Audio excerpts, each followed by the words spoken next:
out, so yeah, come and join us if you fancy it. But this is my first poem. I wanted to write a poem to shout at audiences. Fear-fueled scrawled notes clutched in my hand, forgotten because I'm on the verge of tears, breathing too hard into a microphone. But revering writing feels like stuttering on stage when every word is about you. Muttering about lost love, blurred eyes, and crushes that do exactly that. Because I'd have to hate you to not love you. Because the pain is too big for my heart to hold when it's still so full, and call me some sort of helpless stray, because I will beg for scraps here at your feet, day in, day out.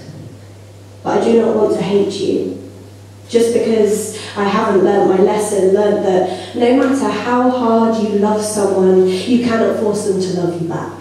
No matter how firmly you press yourself into their palm, you cannot make them hold you. You will not hold me, but that is okay.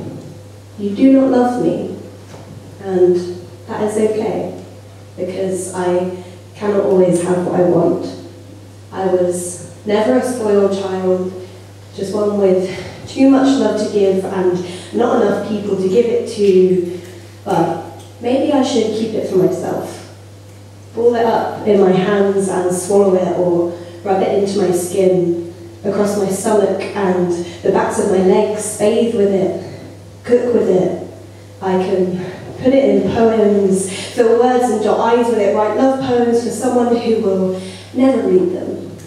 And I have to be okay with that. I have to be okay with pouring my entire self into every person, every goodnight text to someone already asleep, every suggested song not listened to, every hug I would have held just a little longer. Falling in love with your best friend fucking hurts. It's like the seeping shock of pain when skin meets boiling water, except you are tipping the kettle and watching your own fingers stay steady, not recoiling your hand, like dropping a weight on your foot and counting to 10 before moving it. And they say, lean into the pain, press the knife to your side and lean. There was never a breakup, just a few mismatched words taking sandpaper to puzzle piece. Sledgehammer to pedestal, everything splinters eventually, losing marble through gaps in floorboards and the gaps left in my life once I pulled the knife from me, bleeding through parts you once filled.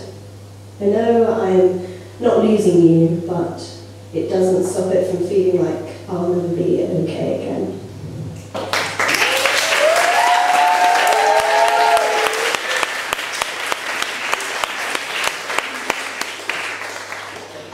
And this is my final piece out for you. It's called Bury Your Gaze. Okay.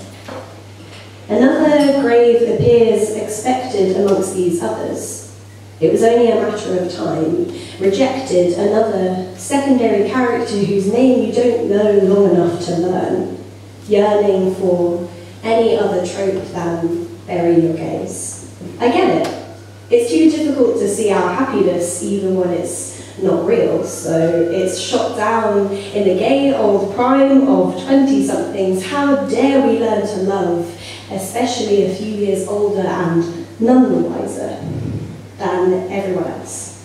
Queer love is the sputtering backfire of a car speeding off a cliff, a misplaced shift of weight on a tightrope above sharpened pencils of writers, directors, producers. We highlight our lines in scripts, not wanting to turn to the next page in case our names stop appearing.